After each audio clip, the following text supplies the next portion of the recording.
Hello and welcome to the 10th episode of this virtual panel discussion on Brands of Bharat, where today we'll try and learn how can brands use narratives to achieve real customer engagement. We all can agree that when we think of successful brands in today's time, we also think of the stories that are associated with them. Um, because engaging and retaining customers really require brands to forge a connection with them. That only happens through storytelling. Storytelling is actually an excellent way to shape up how customers really see you. uh, a strong narrative conveyed through an excellent storytelling strategy is what actually stays with the audience, and also sets a brand above all of the rest.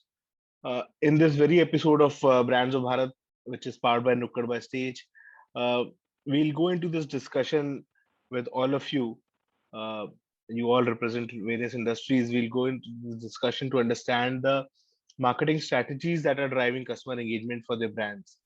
And we'll also discuss how storytelling fits right into a really excellent marketing strategy. What are brands experimenting with the content in the content space, and what are brands really doing with content marketing? What are they experimenting with? uh, how are they trying to build a loyal customer base? We'll discuss all of that. And for those of you who do not know or know less about Nukkad by Stage, let me break it up for you. Actually, Nukkad is a very premium and sensible content company for Bharat, with a 125 million plus monthly reach among Hindi audiences. They produce and deliver informative and empowering content with humor and satire through their fictional characters, which are derived from this very real world. Their main shows are focused on different genres: finance, trends, tech, game, etc. They've also established a video content lab where they make research-based content with data-driven approach to brands for different purposes. Now, Mehnesh has also joined. So let's welcome our panelists today. In no particular order, let's welcome Priyang Agarwal. He's the Director Marketing and Growth at Tata 1MG. Hi, Priyang. Next, we have Ramesh. Sure. Next, we have Ramesh Srinivasan. He's Director Brand Marketing at PhonePe. Hi, Ramesh. Hey everyone, hi guys. Next, we have Vikas Kantu. He's Marketing Head at Spartan Poker. Hi, Vikas. Hello. We have Mehnosh Pitawala also joining us. He's Head of Brand and Strategic Insights at Godrej and Boys. Hi, Mehnosh. We also have Runa Sinha with us, who's the VP at Nukkad by Stage. Welcome, Runa. She'll be moderating with me today. Yeah, absolutely. Welcome, everybody. Absolutely looking forward to a great session. Thanks. Thanks, Runa. Mehnosh, my very first question is to you, and I would like you to shed some light on your understanding of the interplay between branded storytelling and the multidimensional nature of engagement with your own customers. Mehnosh, over to you. Hi, can you hear me? Yes, yes, very clear. Thanks for the question. The COVID-19 pandemic has led to the advent of customers who are more thoughtful and selective in their decision-making process right now. So, factors such as brand's purpose as well as reputation are being considered as crucial into the decision-making process, along with safety, security, eco-friendly, convenience, as well as certainty. With the passage of time and due to the pandemic, brands have also altered their ways and means of communicating with their audience by using different tools and platforms. Today, actually, it is important to reach the target audience where they are by using the right channel and sending the most apt messages to draw their attention. For instance, the pandemic forced people to stay in, which led to rise in use of digital media. Taking a cue from this, many brands took the digital route to connect with their customers and have been actively engaging with the TG via social media platforms in mobile advertising and influencers outreach regularly. Every message that we in Godrej and Boys put out, whether through TV advertisements or through social media, we are focused on the safety as well as health of our customers. to further engage with our consumers, we have also been consistently coming up with innovative schemes to entice the consumers to build a brand recall. So that is what I wanted to say with respect to your question. Thank you. Thanks, Manoj. And Priyank, since Manoj also spoke about customers' retention, so captivating your customers' attention through content can be quite tricky sometimes, especially in current scenario where we are recovering from a pandemic. So, how do you ensure the authenticity of your brand's narratives to connect with your customers? Okay, Rahul.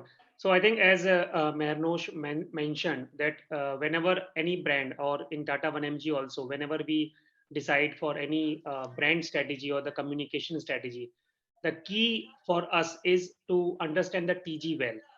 The key is that what TG wants to get from the brand, what are the TG requirements from a brand like Tata 1mg who is into healthcare and which is quite critical in terms of delivery. So whenever we are making any brand narratives, or whether it can be on social media, whether it can be on TVC, whether it can be on billboards, OH, anything, whenever we are trying to build any brand story or brand narratives, we always we always feel that whatever is the communication strategy that we are following, it should reach to the consumer's mind at a very depth level, so that it gets engraved in the consumer's mind and the brand recall gets increased. Currently, we have launched phase 2 of our outdoor campaign. Phase 1 was more of 100% genuine medicine, because when we have done a couple of surveys from our TG, we found out that people are quite apprehensive on the genuinity of the medicines. They get more trust on the local pharmacists rather than an online player. How to make a brand communication on that? We felt that if we communicate very clearly and very promptly that we are the one who are delivering 100% genuine medicines, and we are doing it on multiple channels apart from OH, it will definitely be engraved in the consumer's mind, and consumer will start feeling that Tata 1mg, and also being a Tata, we are more trustworthy now. This will be engraved in the consumer's mind. The trust will be engraved in the consumer's mind, and that's what we have seen, that when we have gone for this particular campaign for 100% genuine medicines, we have seen a good results in terms of traffic, in terms of brand uplift surveys, and in terms of app downloads. Currently also we are about to live with the phase 2 of our campaign, which is very hyper local, and soon you will be seeing rolling it out in multiple cities. Bangalore is already live. So whatever brand narratives that we are giving, or whatever brand stories that we are building, it is completely in the lines of the TG requirements.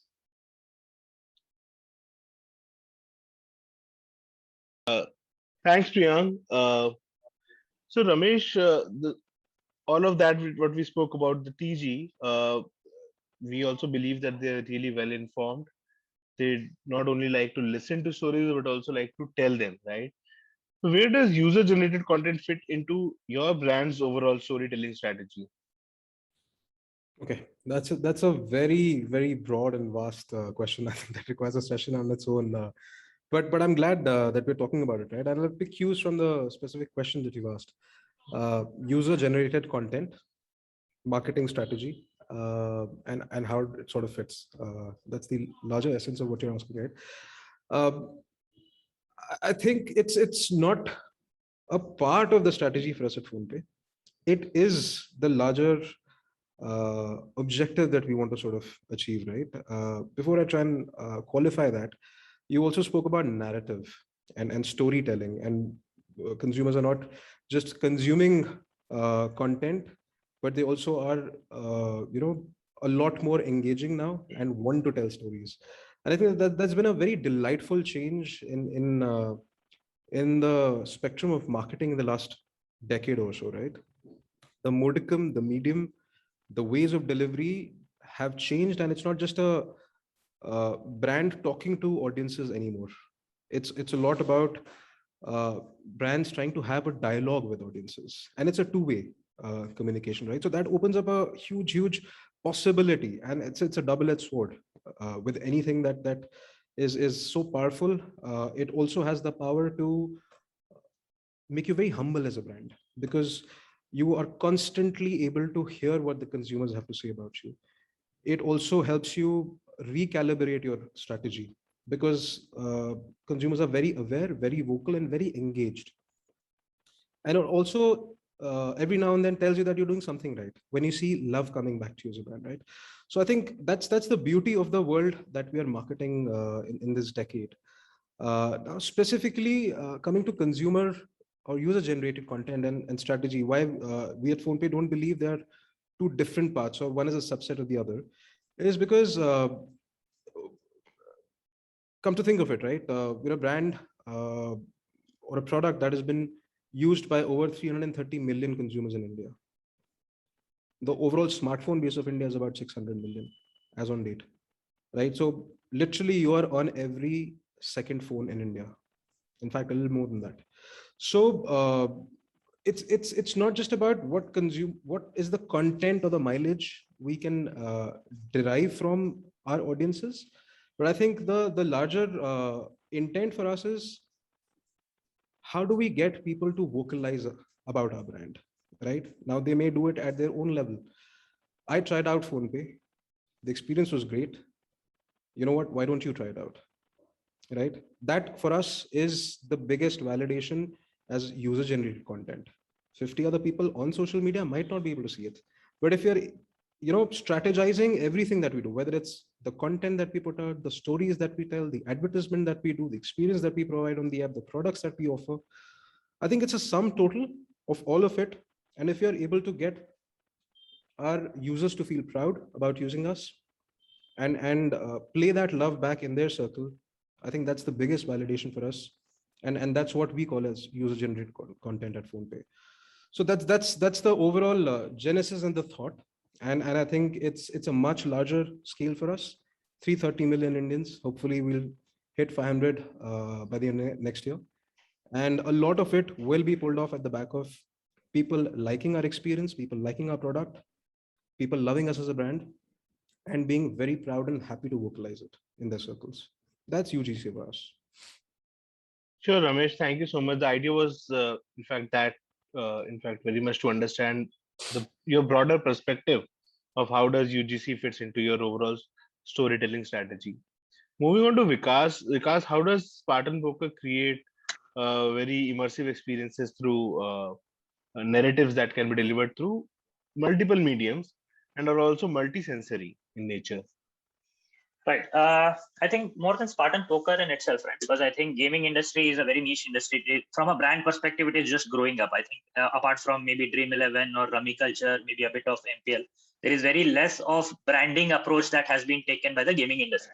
Right? Because games are very niche. Games are generally very casual kind of an industry. So brand-led approach is very missed out. Right? There is a game, there is a backend support and a product team, and then a bit of marketing, and people come and play.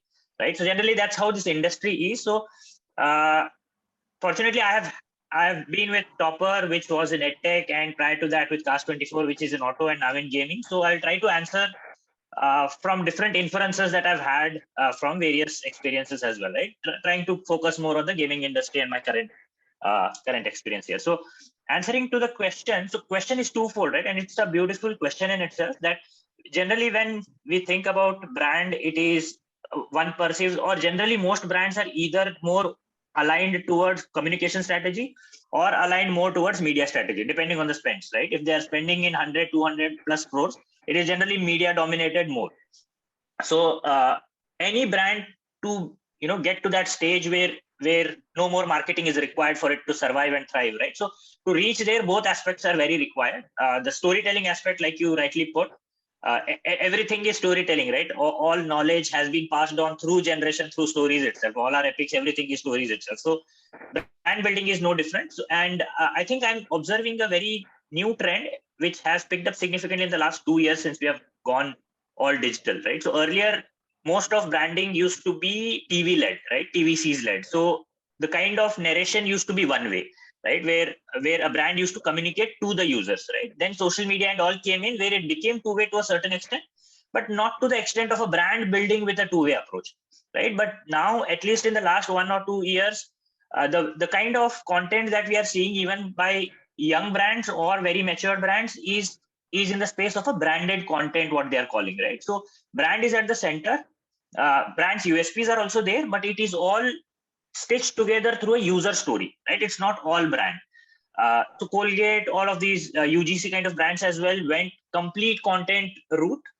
Then there were complete TV ads. Now there is a branded content, which is a very broad spectrum in between that is appearing, right? So this is my observation in a way that a new kind of storytelling and a narration in brand building is coming up. And obviously, from a distribution point of view, multiple sensory inputs, like you mentioned, right? TV has its strength, radio has its audio strength, right? While outdoor has its static strength, newspaper has a lot of attention span to it compared to any other medium. So all of these have different strengths. All of these mediums, when you're commuting, radio, transit, outdoor, all of these, when you're in a cinema hall, like Manyavar Hall was built on just those cinema ads, right? So all of these mediums have their own strengths, pros and cons. And to build a brand, definitely a user needs to be connected from different angles while he's in different spaces, right? In an office, in a different mode, in a cinema, or a mall, he's in a different mood. While commuting, he's in a different mood, he or she, right? So to connect in all of these moods from different pros and cons of different medias is how probably a brand can be built, right? One medium, one kind of narration will never work. So I think that's how brands have evolved. And I think Spartan Poker, from a gaming industry as well, now that we have just started, I think we are starting on a brand-led marketing about 3-4 months ago, right? So it will be a little difficult for me to answer from just purely Spartan, because see, poker was a James Bond era affiliation only. Poker was only a casino thing. Now we are trying to make it much more common, because I think it's a true game of skill, unlike any other game out there, right? And it doesn't only give an entertainment value like most games give. It also gives a lot of intellectual charge or an intellectual value back. So I think that is where we are heading, where we are looking to open up this space through a brand-led strategy. And yeah, a great narration and diverse distribution strategy is the way to go. Thank you, Vikas. Thanks. That was really insightful. Runa, over to you. Yeah, thank you, Rahul. So I would like to have input from Priyank and Ramesh. Okay, so the question is that brands are also increasingly choosing to reach out to audiences in language other than English, which majorly comprises of Hindi and maybe English also. So while also reflecting cultural values. So how do you think a strong narrative can help brands in taking their message to the target audience in Bharat? So Priyank, you can go first, and Ramesh, you can, Sure. So Runa, that's a very, very relevant question for a brand like Tata 1mg. Since we are a healthcare and we are, delivering the medicines, the pan India, we have seen that the need of the hour is to reach to the consumer's mind in their own language, whether it can be Hindi or whether it can be a vernacular, other regional languages. So what we have taken a conscious call that whenever we are doing a couple of branding campaigns, whether it can be a digital branding campaigns or whether it can be a social media campaigns, or even for that, we are also doing a couple of TVC and radio campaigns. So we have adopted a strategy that whenever we are going vernacular, whenever we are going regional in the south especially, we adopt a vernacular strategy. We choose to differentiate our entire communication in their language so that it gets communicated to the customer. The core messaging remains the same. The core message or the core content remains the same, but the outer packaging of the language, so that it gets connected to the right audience at the right time, it's get changed, and we make this particular changes from the language perspective. We make these changes from the channel, the platform perspective. Suppose in Chennai, social media, just hypothetical example, in Chennai, one of the social media platforms is not that much popular as compared to Gurgaon. So we adopt that particular strategy, that we will tweak our communication in the vernacular, and we will also choose the right platform so that it can be reached to the customers or to the TG. Great. Thanks for that. I'll just take a cue from what Priyank said, right? I think a very relevant question for Tata 1mg, I'm sure, but for I think every marketer out there right now, every brand, because I think it's been a bit of a learning curve, but increasingly, in India is not one country, right? India is a microcosm of multiple cultures, sensibilities, aesthetics, language, passion points, food. So I think the larger a brand grows, the more relevant one has to be. Very simply put, for PhonePe, we aspire to not just be a national brand, but a regional brand for everyone we talk to as well, right? If someone's sitting out of Tamil Nadu, I belong to Tamil Nadu, and there's a very common thing that they say, and I'm sure it's applicable to every state in India as well, is that every 50 kilometers, the taste of your sambar changes, right? Now if that's so intrinsically embedded into the kind of culture and our audiences are consumers, there is no way a brand should look at it any differently, right? So we invest a lot into our regional strategy. For us, it's building a brand for those people, for that state, for that language, right? And it's not just about adapting. I'll take an example of a campaign we did very recently in the month of August, right? Very briefly, it was talking about one of our new product offerings of gold coins, right? And gold is a huge passion point. Nobody needs to be sold gold in India. They just need to be told why you should buy from a certain place. Now, with that kind of a product, when we did go out with our marketing campaign, there was Amir Khan, who's one of our brand ambassadors. We did the Hindi speaking market campaign, and our media was laddered with that, right? So we did a bunch of 4 or 5 very crisp, relatable films, but targeted to the sensibilities of that market. And when it comes to the South, there are 5 states within South, right? And if you create one narrative and then adapt it or dub it in 5 languages, I think we're still doing a disservice to our audience, right? Therefore, we design our campaigns for regions. We shot a completely different campaign, and we shot in each of the 5 languages. And that's how we try and address the requirements of our regional audiences. And it's not just one campaign, it's a strategic POV for us, right?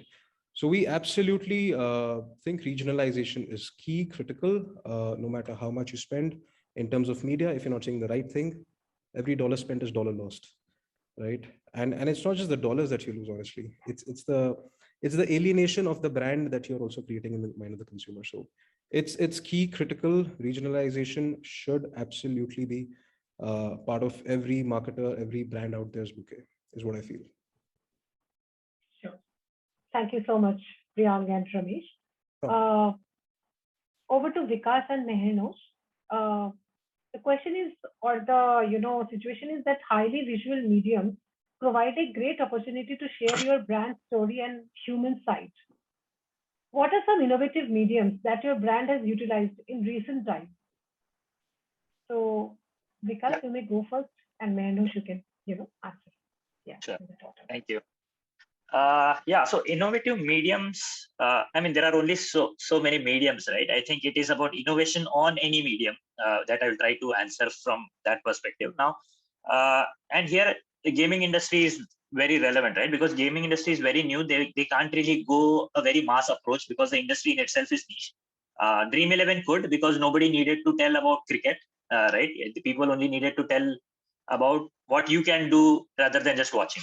Right, but unlike that, any other game to be converted into a brand, just a mass approach going on television, radio, outdoor pe chhapte, that approach will be very expensive. Plus, that level of growth that would be required would be really different. Right now, Ludo and all are different, but when you are coming from, say, a chess perspective, from a poker perspective, which is more intellectual in nature and all, then the innovation will have to be there if you want to build it from a brand perspective. Now, the way we are looking at it is, see, art or any gaming audience, target audience is 18 to 30 majorly. Dream11 could be anything, but for a poker kind of a brand, I think it's 18 to 30. And when we want to talk and connect with this kind of an audience, intellectual, but in such kind of a age bracket, then the approach has to be content led, right? It can't be कि एक हमने film बना दिया उसके पीछे करोड़ों डाल रहे हैं और we are reaching out to crores, right? We will have probably some tens of thousands of people who are really interested, and we need to connect with them, build that trust about a game, about a brand, and then they will come and explore, and then you keep on initiating such tens of thousands, right, over time. So for that, the only approach, the way we saw, right, was a content marketing strategy itself, right? So content marketing, I think before this last 1 or 2 years back, was more from a social media perspective, right? आपके अपने social media पे आप डालते जा रहे हो, आपके लाखों followers है उनके साथ engage करने के लिए. It was only about that. कुछ दिवाली हो रहा है, Teachers Day हो रहा है, you are trying to engage with such topical content. But content marketing in itself being your primary brand marketing weapon was, I don't think many brands have taken that approach, right? Because it doesn't give you that kind of a leverage. It doesn't let you talk about brand and USP, their USPs all the time कि हम क्यों अच्छे हैं, poker क्या है, आपको हम इतना सब कुछ कैशबैक दे सकते हैं, आओ खेलो. It doesn't give you that kind of a platform. But I think that is the approach that we are taking. That's the innovation that we are backing on. That content has to lead, content has to help build that trust, content has to go deeper and try to engage with them. Like I said, it's not a Bond film lineage, right? Poker or any game is for everyone, and it's not just about gambling aspect of it. Everything is a gamble, right? Mutual fund industry is so huge, but mutual fund Sahi Hai did that for them, right? That was content led, and that was done by an independent authority, right? There was no CTA, there was no any return ROI for the entity that was doing it, right? But the whole mutual fund industry grew lakhs and like millions in bounds, right? So that's what I'm talking about. That's the kind of innovation that we refer to, and that's what is required. I think Bitcoin industry is also trying to follow that, because financial literacy is the way they are going. That's the innovation, right? Financial literacy, nobody has thought so far, right? Even banks haven't thought of that so far. So I think that is how we see innovation in whatever mediums, right? There are only so much mediums that are available, but I think innovation of how we leverage that in our brand strategy is what is important. Okay, sure, thank you. Manoj? Yeah, so I come from a very different industry, and we've seen a lot of changes. So over the course of last 1 year, many brands have realized the true potential of influencer marketing and how it can support brands in establishing a strong connect with the target audience. And we in Godrej and Boyce also have been working very closely with social media influencers during the pandemic as well as before the pandemic as well. So during the pandemic, when brands looked fostering an authentic and personal relationship with their customers, we leveraged influencer marketing to drive better customer connect.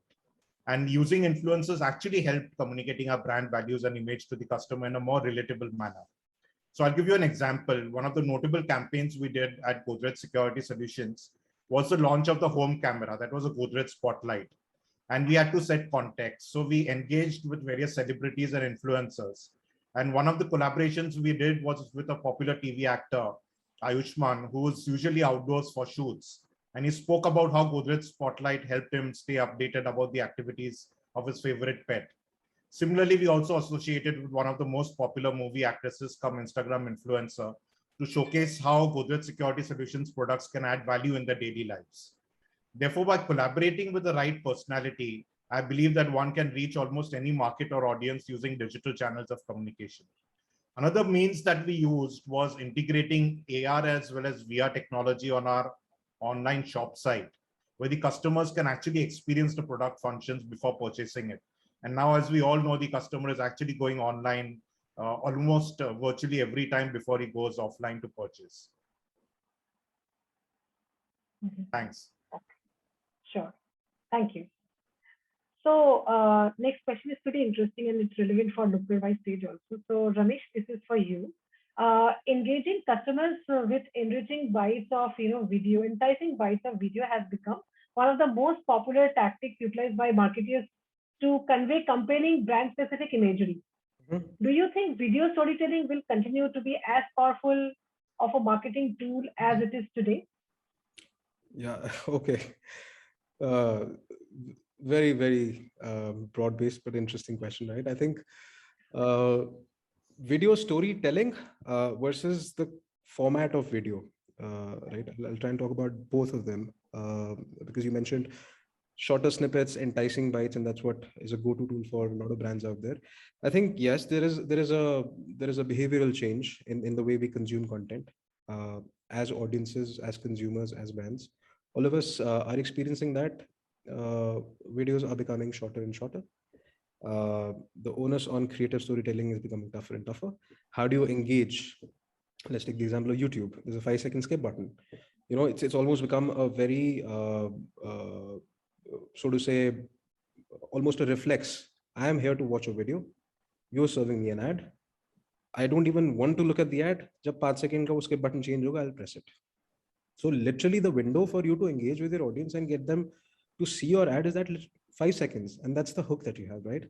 So increasingly with the kind of platforms we consume content on, we're all being proselytized into consuming shorter, but the beauty of it is multiple kinds of content, right? The Instagram scroll that we do allows us to consume 15 videos in a span of a minute, right? Versus having done one video, which is slightly long format. So I think the creative challenge is increasing for sure. Video storytelling is something, and I really like the fact that you put it, those two words together, right? Video storytelling. It's not just about videos. The storytelling is at the core, and I think that for us, we believe is the real challenge. That how true a depiction of the narrative of the stories that we bring to the consumers are we able to do? As long as that is the North Star for us, I think the duration and the format is lesser of a challenge. And I'll give you, I think, of the recent past, Facebook is a brilliant example. These guys engendered the whole idea of thumb stoppers. And they told such poignant stories in 10 seconds, and they showed the world it's possible, right? Because it's intrinsically linked to the platform. And in the same span of time, I think around about that time, they did an 8-minute film. And if you look at the view through rates on those films, I'm willing to bet it was very engaging, right? So I think consumers have the appetite for any kind of video, as long as what you're showing, what you're communicating is real, true, hits a note with oneself, and is relatable. So video storytelling, absolutely. Storytelling is not going away. Video can transform into something else, but consumers, if you're doing an honest job of it, audiences should stay engaged. Okay, thank you for that. Sure. Okay, circling back to Mehnosh and Priya. So again, digital storytelling allows you to tell a story that reinforces your brand's image and message. In your opinion, what are some components and values that marketers should absolutely include or inculcate when it comes to devising an effective story? So maybe Mehnosh, you can go first, and then Priya, you may follow. Yeah, thanks. Yeah, interesting question actually. Storytellings and narratives are unique and exclusive for each brand. But there are certain aspects and elements that every marketer needs to bear in mind in order to capture the consumer's attention. We, naturally absorb stories and find ways to connect and relate to them. And because of this, storytelling and marketing is a great way to keep your brand top of mind for the customer. A good story that resonates with your audiences and their sentiments will only help in better engagement with your brand. Even if it is an ad promoting a specific product or a brand, even then it will engage with your brand. And certain components and values, such as your key message, emotional, cultural, as well as rational appeal, are a must to ensure that you deliver the most impactful story to your target audience. So this is what I feel about digital storytelling. Okay. Priya? Sure. So as I think I will build on what Mehernosh has said. For Tata 1mg also, it is a similar sort. So if I put it very simple bullet points, we say the storytelling or the narratives that we are building should be, number one, is engaging.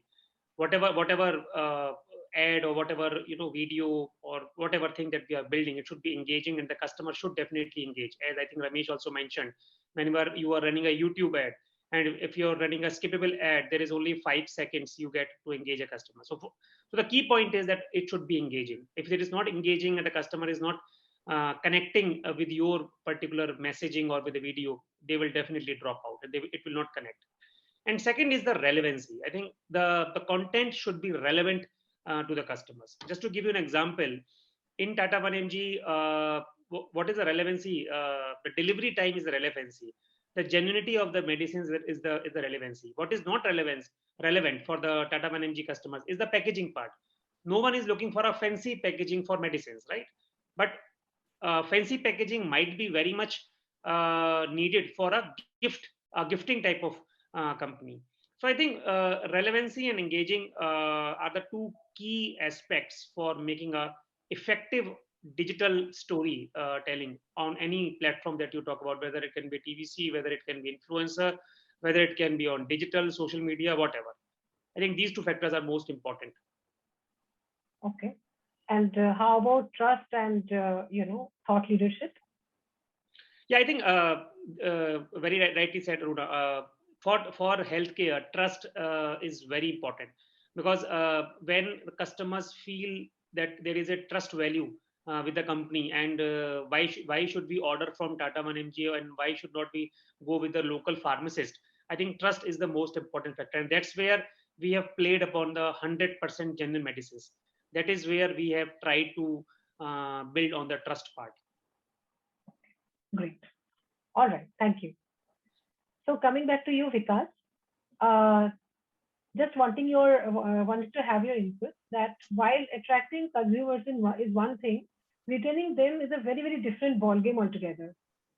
So how can narratives help a brand in building and maintaining a strong connection with its consumers in the long run?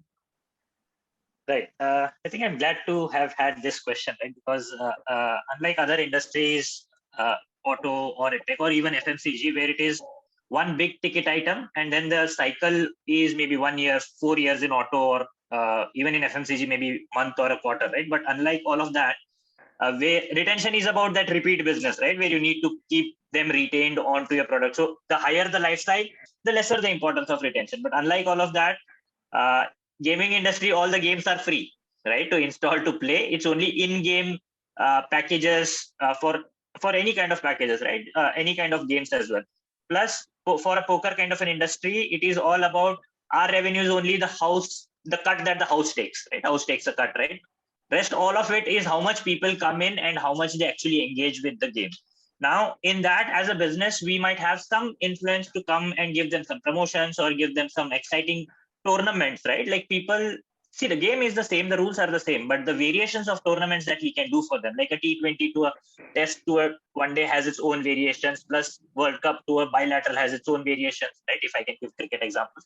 But that way, those are the interventions with which we can come up with to keep the users enticed, right? And that's the only way for us to make revenue, right? Because the games are all free to play, like I said. Now, that's the reason, maybe unlike other industries where retention is one of the product metrics, along with all the other marketing objectives it is being driven. In gaming industry, retention marketing function is business function, right? There is no sales or retail team here. Nobody's selling games to anyone, right? Over a call or over anything.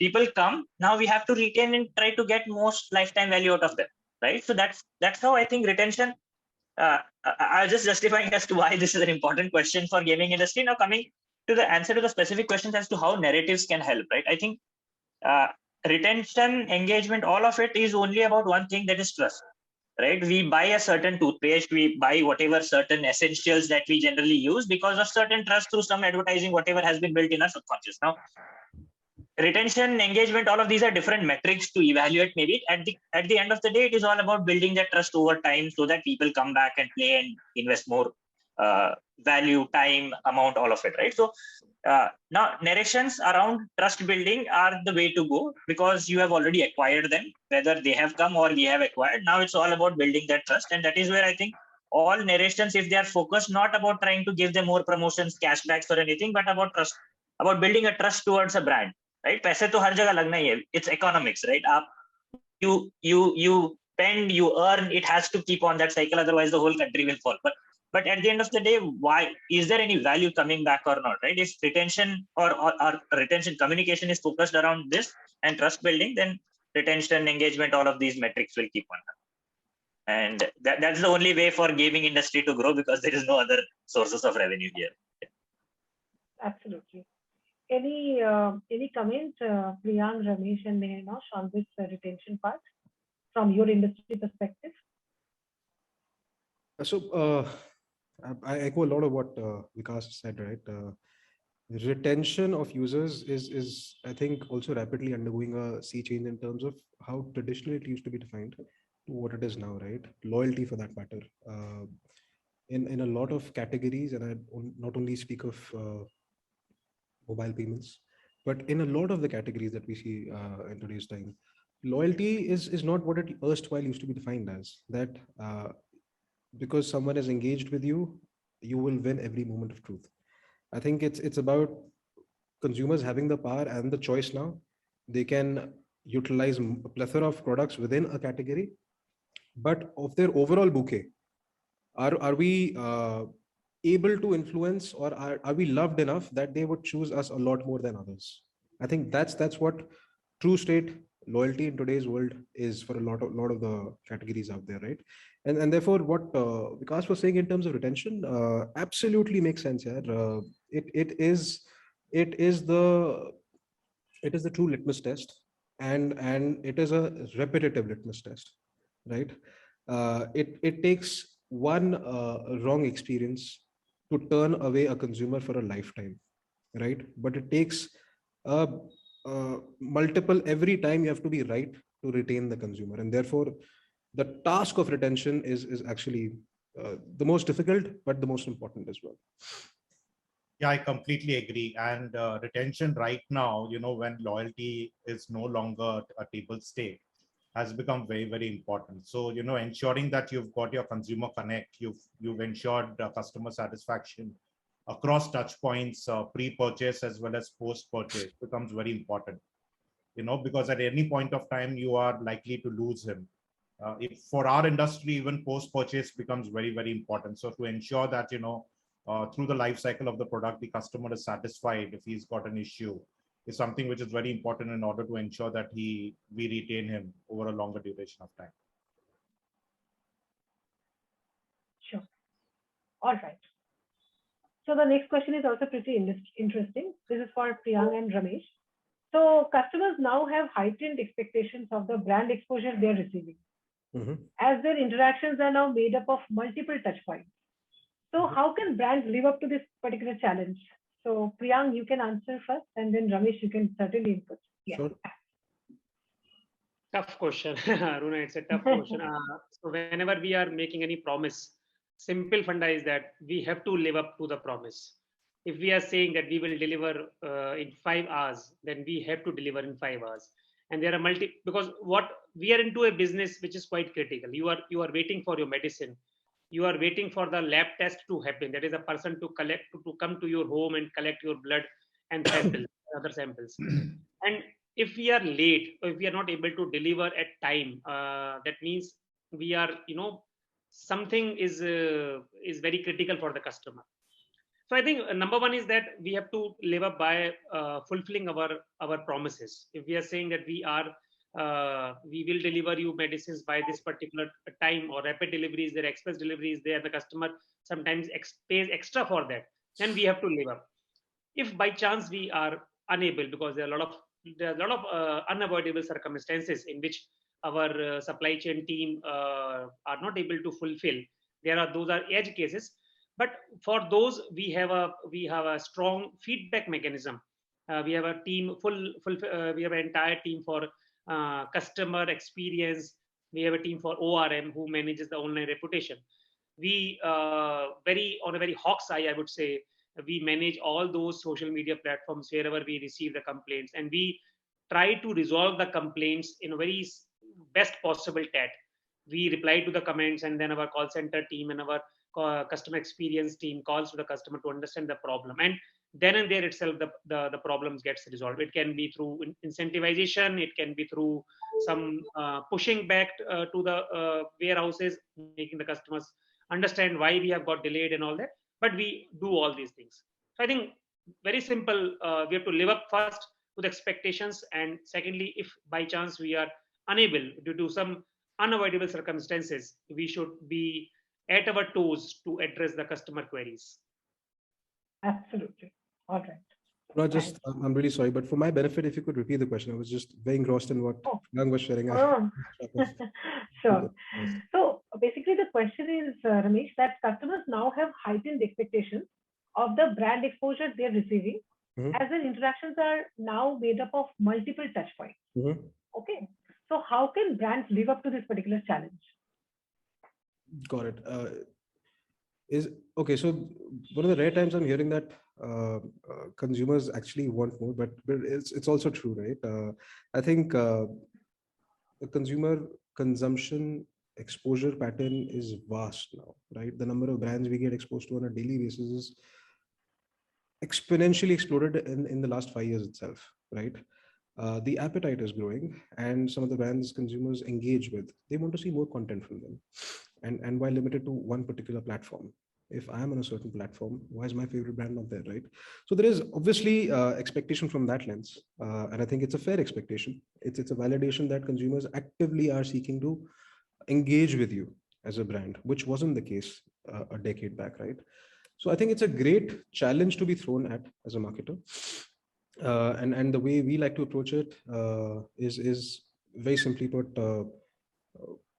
India jahan wahan, wherever our consumers are there, wherever there are passion points they're engaging with, and if it fits in with our brand sensibility, we'll try and be present over there, whether it's a certain platform, whether it's a certain uh, topical POV, whether it's something socially or culturally engaging. If there is a genuine point of view for us as a brand and a product to have, and if our consumers are engaging with it, we absolutely will love to be a part of it, right? Uh, and it's always not about starting conversations, because a lot of brands do that and we also do that, but we also are cognizant of the fact that becoming a part of conversations sometimes, engaging with our users, having an open dialogue with them is also a very very viable way to get our point across. So we don't have to engender conversations all the time, we can engender dialogues instead. So that's what we believe in. But it's a tough challenge. Like Priyank said, it's a tough question to answer for any marketer to begin with. Awesome. Lovely perspective. Over to you, Rahul. Yeah, thanks, Luna, and thanks, everyone. So my question is for Mehernosh, and then Vikas can join in on this one. Mehernosh, in today's agent time, it's imperative for brands to inculcate data into their strategies. So how do you utilize the data you gather to paint a real-world narrative and for a more cohesive marketing vision? Yeah, interesting question. And data is something, that we've always been struggling with, specifically in India. So for consumers to establish a personal connection with the brand, I believe that narratives must be authentic, creative, as well as inspirational. So for instance, we at Godrej Security Solutions have been at the vanguard of conducting surveys on a consistent basis around topics that are of larger interest. And it's become even more important now during the pandemic season, because things and customer sentiments are changing on a constant basis. In 2020, we conducted a survey to understand how citizens prioritize health as well as safety during as well as prior to the pandemic. And for us, it is extremely important to understand the sentiments of the residents of each city as well as region before promoting or devising any campaign. Because as panel members said in the past, every city and region have a different sentiment, as well as data points are very, very different as well. So across GNB, we have been leveraging data and insights to design products, services, as well as campaigns that bring value to our customers as well as enrich their lives. Today, data is available from multiple sources, and if managed and used in a phased manner, it can be used to analyze existing trends as well as make informed decisions that can help brands in developing accurate marketing strategies and reaching out to the right set of target audiences. There are various tools that marketing people are currently using to curate data. For instance, the insights that are gathered from CRM can help marketers in predicting the behavioral patterns and the seasonality of the customers. Similarly, utilizing data in the right manner can help setting the tone for the brand strategy as well as developing appropriate messaging. So data per se is very, very important. And I think it is very important for us to use that strategically across all the things that we are doing with our customers. Sure, thanks, Mehernosh. Vikas, you want to come in? Yeah, yeah, I was just taking into all the comments that Manish was mentioning, right? And like he began with, India is still catching up with data being the ultimate source. And I think CRED is a perfect example here. CRED today is a unicorn, right? And if you look at the offering, it is about paying credit cards, but they are sitting on entire financial data of probably the top 40-50% of the charm of our uh, financial India, right? So that shows the power of data, and especially financial data. Now, swaying more specific to how brands can leverage data, right? Now, when we were all discussing from a retention point of view, from a product point of view, and in a gaming industry, there are lots of data points. Unlike when you are interacting with an app, right? Like a user is going through so many different parts of a game, doing so many different activities. And if we want, we can capture all of them and curate very detailed journeys and growth paths for users, right? Generally, all games have their growth paths for, because every game, every user starts from nobody, right? In any kind of game, be it a PUBG or a Rummy or any game, every person starts from a layman, not knowing what it is all about, and then he has to take all of those steps, apply all of the learning and skill to reach where probably some of the experts today are. But nobody comes into poker and knows what it is all about from birth, right? So all of that journey can be brought into data, and then all of those paths can be laid out through our communication, thus facilitating them and getting more value out of them as well, right? So I think that is where data is very critical. It's becoming more critical, especially when we are taking a product first approach. Now, this is where most of the brands are heading towards. So for example, Facebook today is just a product first company, right? They only recently started marketing, because Facebook, people started getting bored out of it. Plus Facebook, some trust issues, security issues all started coming in. Otherwise, they didn't require any marketing at all. They were a product first company. So now most of the companies are taking this approach. And when you are having a product first approach and a product marketing led marketing, then without data, there is nothing to market. Without data, there is no product to be customized for different people, because not every person wants to be shown the same interface of the product, right? This is the kind of interactions that Amazon changes the whole of their interface. Amazon is an amazing product first company, right? And Big Billion Day वगैरह छोड़ के they hardly advertise, right? मतलब ठीक है, in building they are building that brand trust and all of that, but otherwise they have such a huge portfolio that they can't even get into advertising, right? So it is a product first company and data-based product customizations when every user goes onto that product. All of this only possible through data, and when we have a product first approach, right? So I think that is how where we are heading towards. And obviously next phase is the metaverse, so that will require even more granular level of data.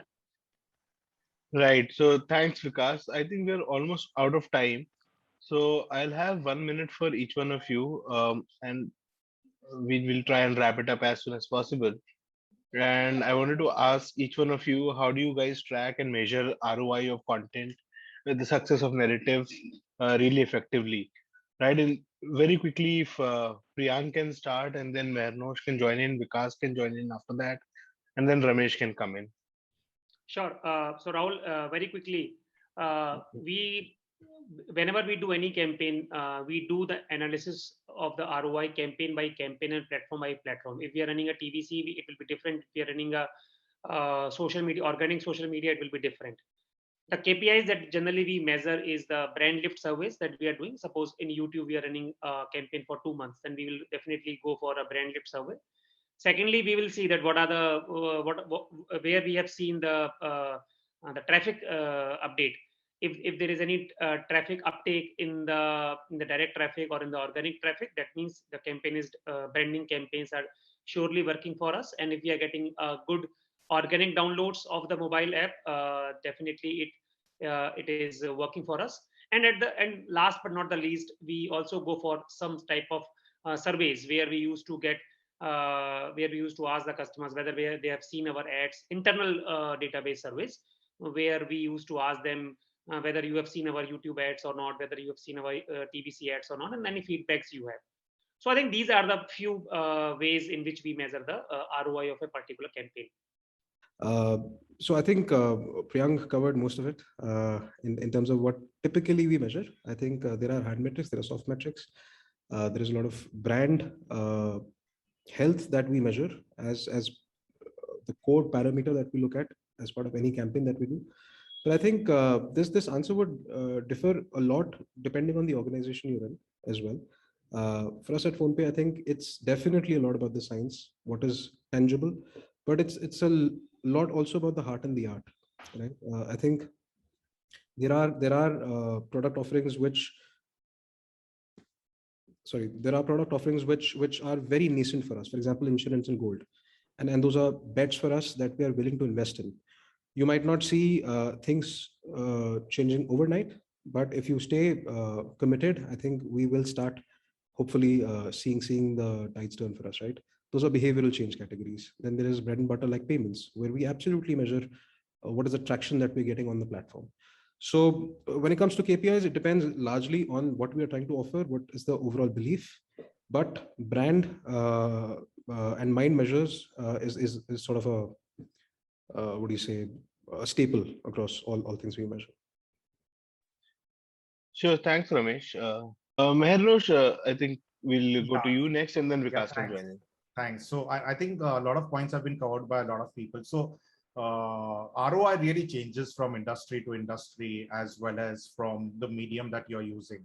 So typically, you know, for social media, you know, there are different mediums. For a television ad, there are different mediums. For an OOH, there are different mediums and various KPIs which can be used for tracking. So we, apart from the various KPIs that you use with respect to, you know, number of leads received, brand health check with respect to pre as well as post tracking, brand upliftment scores, change in perception, and all of that. I mean, all of those things are important, but I think the most important thing as far as marketing return on investment is concerned is revenues or sales. Finally, how much is it impacting your revenues and sales? So that becomes the most crucial aspect.